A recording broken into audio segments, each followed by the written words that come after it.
Tingnan. Tuloy. Gabi lang kami tawag akong Mrs. Apart na sa kuwan kay CD. Ngayon nyo ko nga isulat mo, kani ako din i-upload mo din ang misay ka mo kinalaki ka sa Jerusalem, ka sa Israel. Tawag asawa ka. Kining upoy ko din si Pastor Rinondo. Iksoon ko na po ni William. Nagkakindulman magkukog ako yung na akong bahay din So doon namin ko kung Pinoyanan. Hindi akong asawa, close friend kay ni Mary Jane nga Oy. Si Lynette, yung anak, andun po sa asawa na sa budget office, si Mary Jane na sa treasurer's office. So very close yun na sila kay tandem kaya na sa munisipyo na gani, accounting, murag budget, murag sila gina mag-tandem sa mga project, mga kuwan. And they were so close yun sila kaayo mo nang nagkapas ko ba nga kawikan, lipay ko nga mubo na yung kalimutan no, kaya mag-abot para man ito sila, iso na sila ni Miriam. So, salamat no. Ako si Pastor Bruce Mahilong, taga-Escalante akong lulo, Dili Negros. Yan, natao na may Mindanao. 5 times ko sa Israel. Dito po ko nagka-eskwela sa Gospel sa Galilee. And we are bringing the message from Jerusalem. Ang inyo lang pag-welcome na rin, dako na gina na blessing. Di lang na mo, kundi para ninyo kay sa Genesis 12. Those who bless Israel will also be blessed. So, siguro mo against sa Israel, pro-Israel, siguro sa ako na feeling, no? Kaya dito mis dili pro-Israel, kasi tamnan may bomba, kaya dito mis sa mga radical Islam dison. So, niya may pagdala sa ako pong nag-iingon ni Pastor Orly nga ganong lahi ang among pagdito ang misay na magikan sa Jerusalem. Sa ako pong ipasabot nga nganong nga ni Barukon nila na sa Acts 24:14. Acts 24:14. Si Pablo, siya magiging daghan sinuwat dali sa New Testament. Tanaw na to. Around 13 to 14 books isuwat ni Pablo. And he quoted the Old Testament for around 80 times. So, Acts 24:14.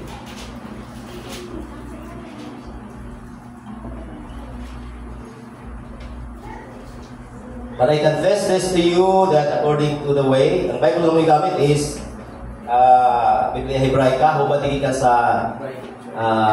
Aramaic kasi itong Hebrew nga Aramaic ng nasulating nga ni Yahweh at Yeshua. But I confess this, verse 14, Acts 24:14, but I confess this to you that according to the way, itawag man sila nga the way, na panahon na, dagan sila mga a sect ni sa mga Hudiyo sa Israel, which they say is a sect. I do serve, matod pa ni Paul, I do serve the Elohim, or God sa inyong Bible, of my Elohim, of my fathers. So nag-alagad si Paul sa bagahom sa iyang mga ginikanan, ng mga Israelites, believing all things written in the Torah. So nito siya sa tanan sulat sa Torah and in the prophets. So tibok Bible gituohan ni Paul. Basta nga gikan ani nakita na ko ang pagsamot pag-ila sa labang magahon kay di ko ta kung kita mahibalo o masayad o sa identity sa katao ato man unang ilhon. Di ba? Ang magahon kay unang ilaban sa Israel o sa ila sa Amerika, dito sa mga Muslim countries, sila mo nagitugyan sa pulo sa magahon sa Roma 3:2. Dayon na inilapod ang iyang ngalan sa Israel sa Salmo 76 versikulo 1. In Judah is the Elohim or the Almighty known, and His name is great in Israel. So nailado siya dito, pero sa mga nasod, wa na iglesia kayo. Siguro kato mga pastors na nagtuon, nakibaw ka na-accept ng Israel na ngan. So magsugod ka igsoon sa kasaysayan nga gikan sa Old Testament naa na ay tagna din sa Isaiah 22, 21 kato sa 23. Giingon din kay ang mga Hudiyo karon daghan imo tuog gihapon sa Mesiya nga manluluwas. Ngayong Mesiya, Christ na sa inyo para masabtan nato Di gihapon sila mutuo sa Mesiya kay namatay na kuno na, makuno na way bili para nila. Pero para nato, nako nakabutang. Kay sumala sa di pa lang panibasahon ng Isaiah. Juan, this is Cindy. Versikulo 3. And this is everlasting life, that they may know you, the Elohim, or the God that's in your Bible, the Elohim of truth, and Yeshua Messiah whom you have sent. So, part na yun sa salvation ang pagkaila.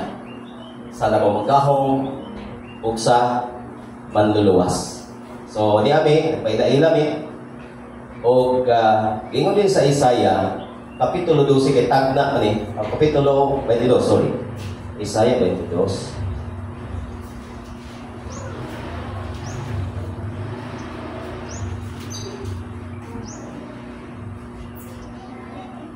Versikulo 21, tapos 23. And I will clothe him with your robe, and will fasten your sash on him, and I will give your authority into his hand, and he shall be a father to the ones living in Jerusalem, and to the house of Judah.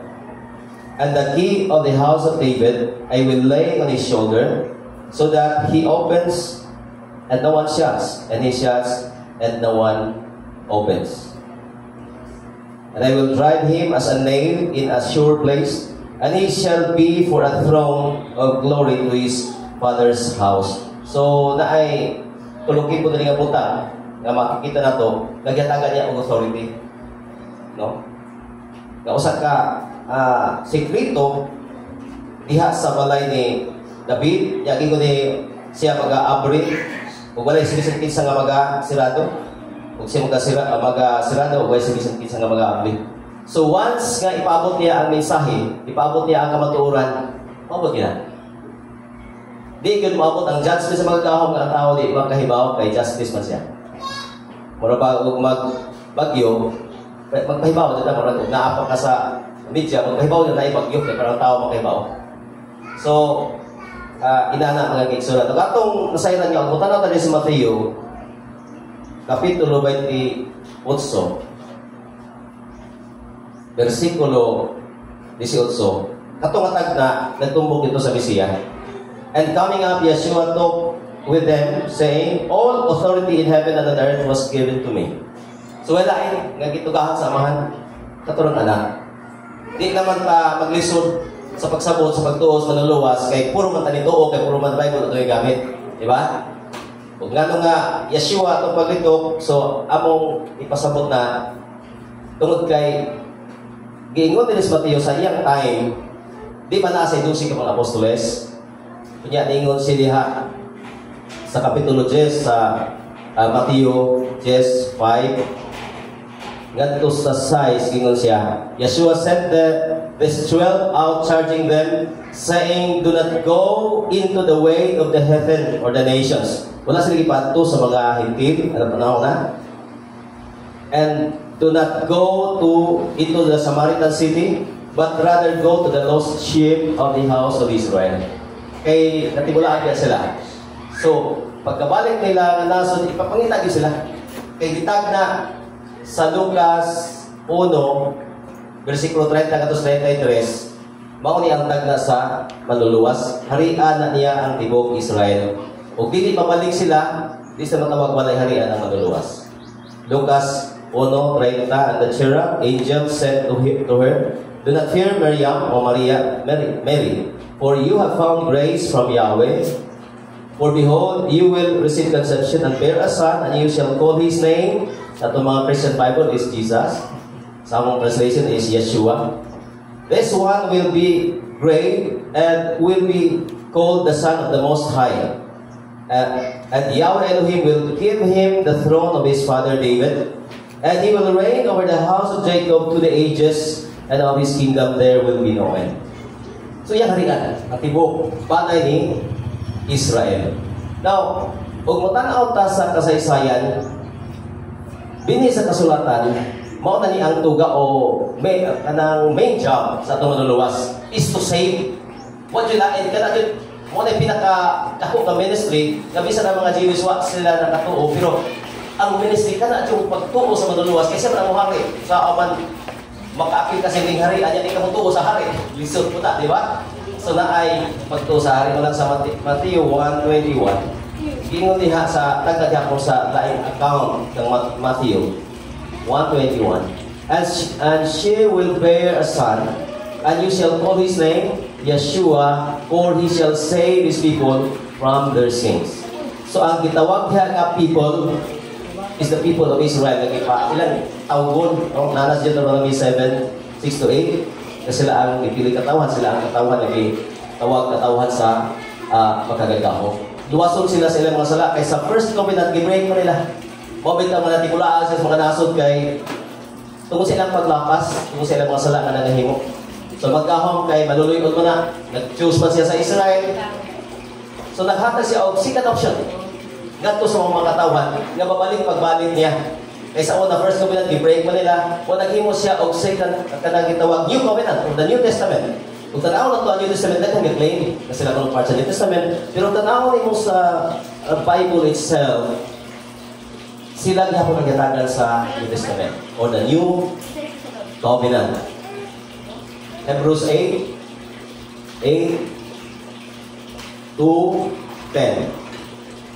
For finding fault with them, he said to them, behold, days are coming, says Yahweh, and I will make a new covenant or New Testament with the house of Israel and with the house of Judah. So this is not the testament of the Christian or the Muslim or any big religion in the world. It is the same people in Israel and in Judah. Not according to the covenant which I made with their fathers in the days of my taking hold of their hand to lead them out of the land of Egypt, because they did not continue in my covenant. Ito first covenant. Ito mga Levites, magandaan sila. Wa man nila, gibreak man nila, so na ay new covenant. Because this is the covenant which I will covenant with the house of Israel. With the house of Israel. This is New Testament. So a New Testament is for the house of Israel. After those days, says Yahweh, I will put my Torah in their mind. Asa na? Ika sa papan, kung ito gisulat ka ni Atlo, gisulat na diya sa kasing-kasing. Kung gisulat na sa kasing-kasing, lahi na ikson. Kaya kung man ang magtuod mo sa pagtuman, nag-uwa-uwan mo nga, napabay Torah, napabay Law, nas kasing-kasing. Kung nas kasing-kasing, di tayo kamo himutautan sa imong silingan. Mahigog man na po ka sa imo, labaw magkahong. Wala nga, love is the fulfillment of the law. Wa minito man sa kasuguan, aron maluwas. Kay lahi ang konsepto sa daghan sa Kristiyan. Kundi nito man sa kasulatan kay kiluwas na may mao dyan na kay di po kakatuman o kay gugma. Di ba? I will put my Torah, my law, into their mind, and I will inscribe it on their hearts, and I will be their Elohim, and they shall be my people. So in the first covenant and in the second covenant, makita nimo the same people and the same promise, the same Almighty One. Usa nila magkagagahong nga gihikuan nagsimba sa Israel. So gikan dito padung dinhi sa ato mga kaigsunan. Now what is nagsugod sa New Testament ang messianic idea, but in the Old Testament. Kung sa gingon din ha sa Exodus 23. Exodus chapter 23. Verse 20 to 21.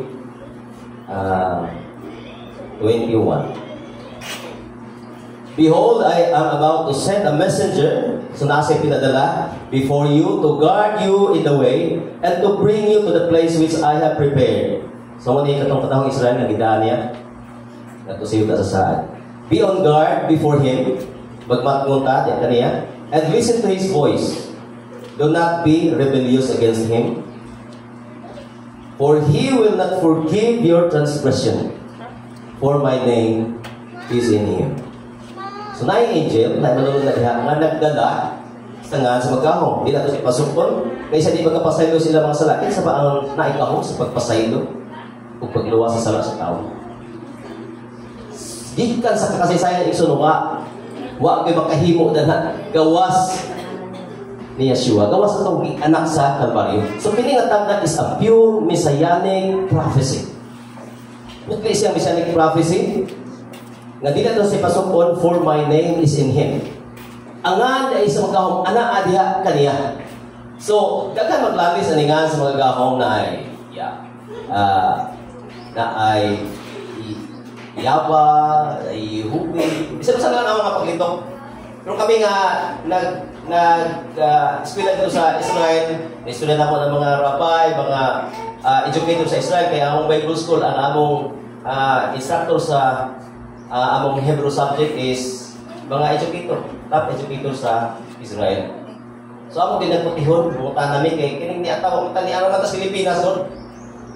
Ang paglitok din ay na nga sa magkahom diya sa Hebrew, kay upat ra mo na kalitra, yud he waw he, islingon, yung equivalent sa English is YHWH. Gilitok din nila nga Yahweh sa ila niya. Kung tanaw ta sa record sa kasulatan, matod sa mga nagtuon ng kasulatan, nagbubad sa mga Biblia, it appears in the entire Old Testament 6,823 times.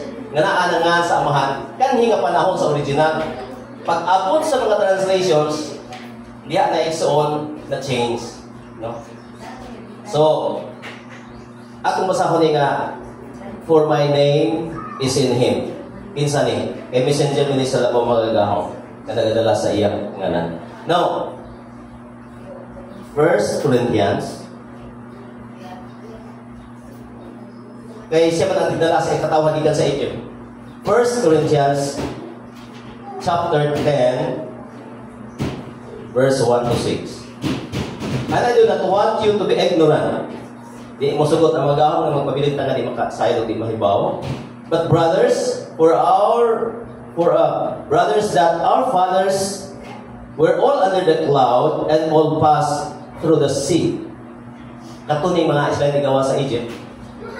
Nitabog sila sa Red Sea. And I've been there in the crossing of the Dead Sea last 2014. Na sa Nueva, North Egypt. Na-highway ko ng ilawang sa dagat.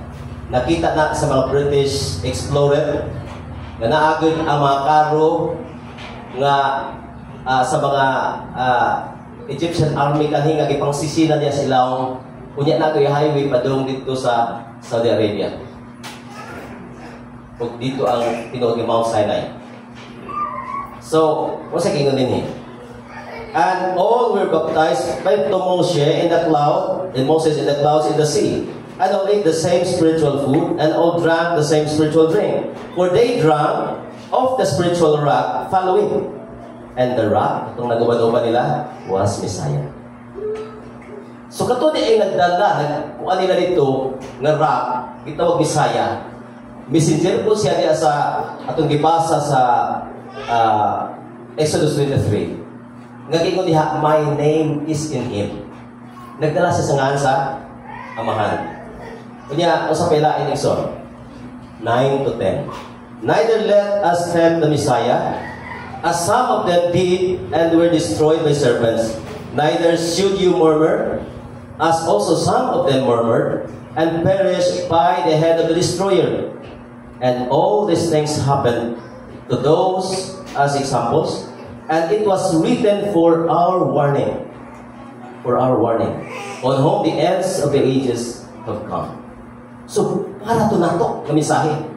Pero ang clue, ang mga sikrito, kamisaya nito, wak hibaw ang uban, kaya nagtuo sila nga, katawaras manuluwas, oras na siya nga, natawa din na ibugso, na pagkamatay, na panhaw, ito lang ang subilanon. Pero sa sinudanan ay, it is the main job of the katong kitong messenger of Yahweh na nagdala siya ngan, ikan pa na isa, Egypt kaya yung job. Basta ganit luwason, iyan ang trabaho. Walang dito pa sa Egypt, siya ang nag-uban atong katawhan ng Israel paggawas. Pero gadasa sa nga Yahweh. Kaya mo man na nga ilang gidala. Di ba si Paul? Nag-serve ko sa amahan. Nag-serve ko sa Elohim o magagahom sa akong mga amahan. Katong unang versikulo at ihatag. So, it is so connected. Sa faith, sa New Testament, gikan sa Old Testament. Kaya without the foundation of the Old Testament, di punta kayo makasabot sa New Testament. Pero, tanan ni Igsoon nga reconcile. Walay dili mag-reconcile. Unya sa pag-ingon, sa ampo mismo sa atong manuluwas, diha sa Juan 17, kay siya maging mismo naglitog ani. Juan 17, versikulo 9 ngadto sa 12.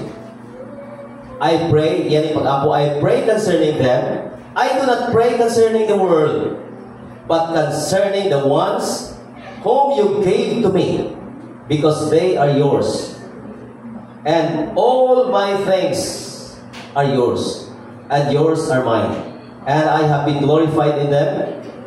And no longer am I in the world, yet these are in the world. Diba? Napanahaman siya.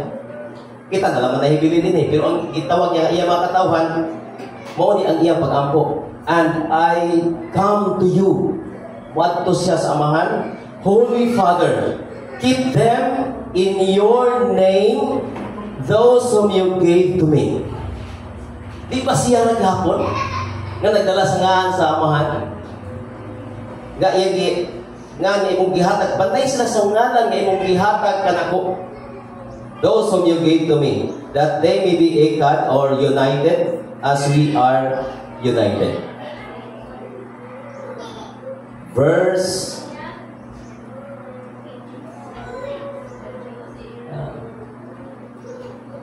12. While I was with them in the world, I kept them in your name. I guarded those whom you gave to me, and not one of them was lost, except the son of perdition, that the scripture might be fulfilled. So, nag-reconcile ni, maura niya pong siya, pero nagda siya sa ngalan sa amahan. Nagda siya sa ngalan. Ang ngalan sa amahan na diha kaniya. Una kasi yung pag-ampo ni Yeshua, keep them in your name, those whom you gave to me. Sa pagkatawag niya sa Israel, ingatlan siya o Yeshua. Kaya bisan hantod karon, wala magani letter J ang Hebrew kay usa siya ka Hebrew, kaliwat siya ni David. No. Itawag siya ng ngalan. Kung sa may meaning sa Yeshua. Ya is Yahweh. And Shua is Hebrew word for salvation. So, si Yahweh ang kaluwasan. Una ang kahulugan niya. And I have usa ka tulukipon nga experience ako sa Israel. Kani yung sa Mount Zion, sa kining the city of David. Kaya nakaplagan dito ang daghang mga remains sa kanyang mga panahon sa temple times. O ako kay i-share ninyo. Kaya mo pa sa atong pagtuo.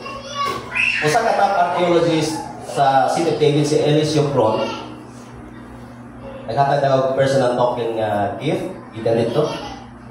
Iya yun igikan din sa Israel, sa Jerusalem. Nasa pirma din eh. Siya ang top archaeologist sa digging sa City of David. Nga nakaplaga na katong original site, sa temple site, sa katong Gihon Spring, katong Tabernacle of David, katong mga butang nga kanina baon na yun sa yuta igsoon sa dukay panahon, time pa ni David. Nakaplaga na tungod kay nakuha na nila katong gitawag nga katong mga butang ato silaw around 10,000 tons nga nakuha nila igsoon nga katong panahon pa sa mga mga tumutuo dito. Kung nakita ang mga foundations sa unang panahon, gikan pa sa temple, gikan pa sa mga Jebusite city, kay lugar ba natin kalaan kaning nga panahon. So kinsa man ni si Eliseo Cron, sa ka-Jewish, usa siya ka top archaeologist sa Jerusalem. Siya ang gahandol sa mga digging sa City of David. Nakatag siya anin ako. To Bruce Mahilong, December 3, 2014. Ingon siya, God bless.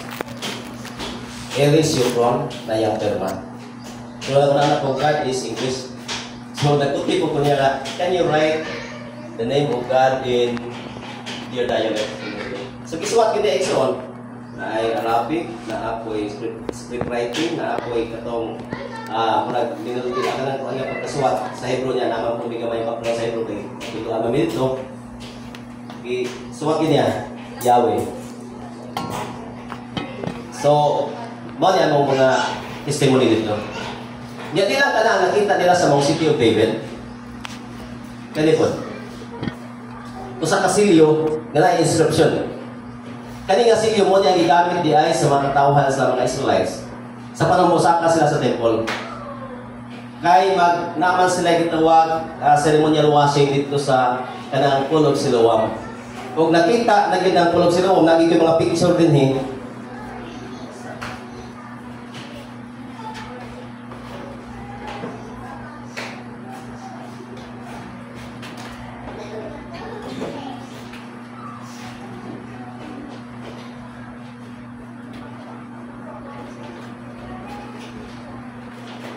So, oni ang mga nakuha diyan sa City of David. And this is the Pool of Siloam. Sa panahon ni Yeshua, sa panahon sa atong Savior, muigo diha mga 10,000 ka tao. Nagkikan din ha, mag-ceremonial cleansing sila, maligo sila, maghinlaw sila diha, dayon musaka sila sa temple, tatakan sila ison. Oni ang silyo itatak nila. O ang silyo na inscription ay nakasulat. Kung saan may nakasulat na, akong basahon, Dake Gaya. Pure to Yahweh. This is the time pa ni sa mga temple times. O personally ko nakita sa Dead Sea Scroll, kato bitaw linokot katong Dead Sea sa unang ko mo Bible, scroll na ko na. Sa before na himong nasod ang Israel, May 49 and 48. The day before, nakita sa Dead Sea Scroll kanang Qumran Cave, nakita sila sa Scroll of Isaiah. Unya nasulat sa Scroll of Isaiah na na sa Jewish Museum sa pagkakaroon, naka-fiberglass, nakita na mo dito, personal dito nakita. Gitanaw gid ako maayo sa dinga nasulat kanhi. Isaiah na may mga Jehovah, God Lord. May tanaw na ko, Yahweh po lang nasulat. Sa katong mga manuscript dito. No, pag-abot sa ato, ano naman nga, nalahi man ang mga translation sa mga Bible, hindi naman Yahweh. So niya ako'y Greek na Bible as reference kay ang mga burial sa una, di ba sila motuo giwalihan sila, tanaw pa may nasbit pa yung na aba. So we need facts, we need evidence. So sa dinhi, gingon din sa basta ka Greek na Bible, the Kingdom Interlinear Translation of the Greek Scriptures. Gingon din sa iyang page 17 sa iyang forward. The evidence is therefore that the original text of the Greek Scriptures has been tampered with. The same as the text of the 70, atong 70 translation na hubad sa Septuagint version sa 300 BC. And at least from the 3rd century AD onward, mga 300 katuig na human sa manluluwas, the divine name in tetragrammaton form, katong Yudiwawi, katong Yahweh ang ingon, has been eliminated from the text. Ikuha na sa mga Bible versions. From the text, by copyists, so katong mga naghubad, who did not understand or appreciate the divine name, or who developed an aversion to it, possibly under the influence of anti-Semitism. So, waman sila nagugmas ng nagagawang sa Israel. So, lagi kuha ang ngalan sa mga gawang sa Israel sila mga translation. Kung sila itabo, sa Greek na Bible, in place of it, they substituted. Ilang ipuli, the words Kyrios, usually translated Lord. So, ang Lord, kubad na siya sa Kyrios na gitawag ni substitution, and Theos, meaning God. So, ang naabot na to is all substitution, mga pinuli. So, in last days, manag-ingon sa atong nabasa sa sulatan, no not be ignorant, di masugot na mag-ahong kung pabilin tang masayod. Gusto siya na makibaw ta, masayod ta, kaya kinipuhi pa ng ebidensya na nakaplagan dito. O dili po, kadali, makayo ko nga, sa unang panahon, pag ato na sila sa saad, di pa sila makaturitso dito, di pa natanong makato dito. Pero magkahon, maghimo ka ng mga spy, magtanaw dito, tinukod ba ang mga hitapo? Ni saan man siya nga, kuhaon niya katawang Israel sa tibok kalimutan, o di na matuman, di punta kakita sa Israel. Muna ka na, balik sila nasod May 49 and 48. Natibulaan sila sa mga nasura gikan sa Babylonian Empire, Medo-Persian Empire, Grecian Empire, panahon sa manluluwas ng Roman Empire. Wala na sila kaugalingon nga nasod. Gani ang mga Romano naghimo sa Israel, gingatan nila og Palestina. Okay, nakisayod sila nga atong mga Palestine kontra man sa mga Israelitas. So gingatan nila Palestine. Wala sa panahon sa World War I, wala Israel makita nimo Palestine. Pero tungkol sa Balfour Declaration, nga gibutuhan ang nasod sa Israel nga makapaton sila og kaugalingon nila nga nasod Those who bless Israel will be also be blessed.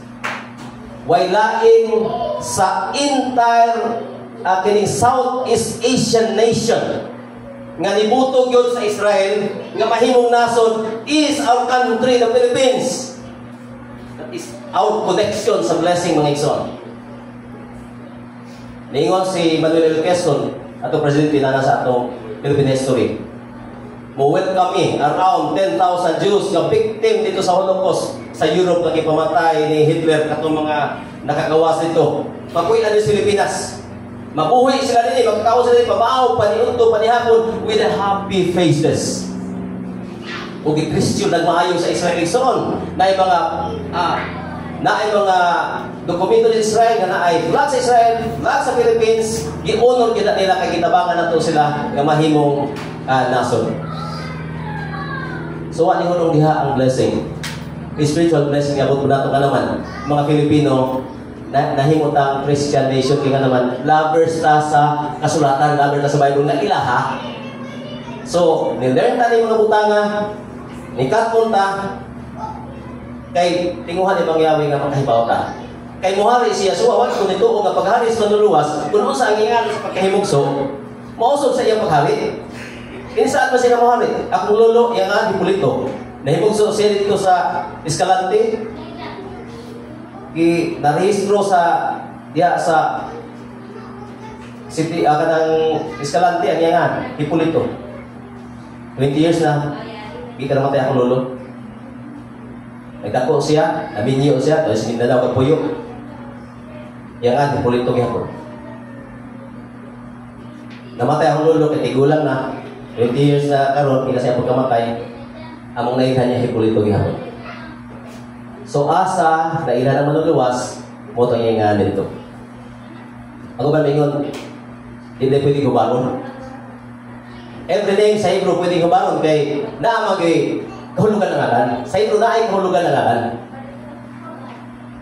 Pero mingon ko ang kahulugan sa ngalan dili mao ang iyang ngalan. Naagi si personal na ilahi ito. Kaya pala mingon ka Flora. Flora is a Spanish word. Flora. Ang meaning niya flower. Ang translation sa flora, ang name niya is flora. Ang flower mo, meaning siya ngalan. Pero ang flower mo ba ang iyang ngalan? Kahulugan lang sa iyang ngalan. So, mga amo pong ipaabot ninyo, gano'n nga, ang blessing kita sa Jerusalem, nga magsangkit kita sa maong ngalan. Kaya natin amo nga, inani yung paglitok dito sa Israel, sa mga Israelita nga among nahibala dito. Napaikas ang naglako-lako kami sa Sea of Galilee.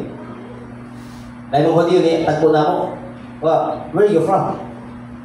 From the Philippines. Sa pa ang among tuyo din yung mga kwan ni believer ni Yeshua. Mo niya among pagtuo. Yung siya nga, yes, Yeshua na ako na dito. Naglako-lako pa kanikulo dito sa Galilee. Nakalakaw pa kuno sa tubig. Tuko sila na.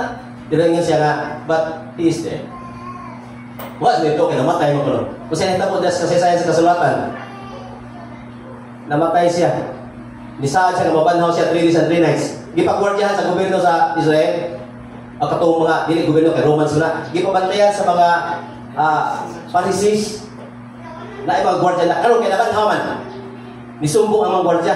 Nabanhaw. Nuwa dito. Giingnan niya. Nara sa Yung 24, yan napita. Gina nga. Ipagsuhulan sa kwarta. Ina gikawa. O di ang niabong sa mga kauliyuhan, ang mensahe nga mga gikawa, wa gyud nabanhaw. Kay mo man to ang pinaka-mensahe. Wala mo to nakapahimo niya nga Mesiya tungod kay mamatay siya, gilansa siya dito, unya mabanhaw siya. Once mahimo to, sama niya mabanhaw pud ka sa mga patay. Kaya ang panahon na i-prove jud nila nga naa gyud ang pagkabanhaw kay daghan nimo to pagkabanhaw sa mga Hudiyo. Sa Lucio na da, nimo to pagkabanhaw. Di ba katali sa Pariseo kaya siya mutuog pagkabanhaw? So, that is all written in the scriptures. So, wala kayo nga, mubalik ko, Genesis 12, when you bless Israel, you will also be blessed.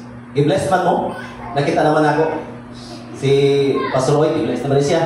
Tanan ko na to, dili ba ko ni kuha ng material ka ng blessing? Pero the most blessing that we have is the blessing of the truth from Jerusalem. I'm so happy sa mga privilege nga natagad niya ning gamay ni kayon sa pagpaabot ninyo sa usap po ng among stand, sa baruganan ang mensahe gikan dito.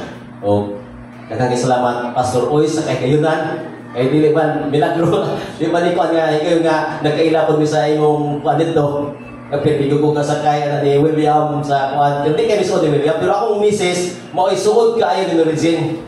Kung katong iyang bata si Lynette, murag nag-ani siguro naka-istorya mo sila nag-ani ko sa dinhi. So, dako pa na akong kalipay nga mura o kana man ay connection dito nga nagkainailan din sila sa akong misis. Na excited akong misis nga magkita niya mo. Mo ni testimony po siya kay Jose, mas nag-istorya kay mga close na kita sa kayo sa mga oy ko dito nga mga iya pong kaupat ko sa iyang asawa sa iyang nagsuon o katong iyang pagumangkon. So, thank you so much sa inyong yata na mga tayo. Salamat.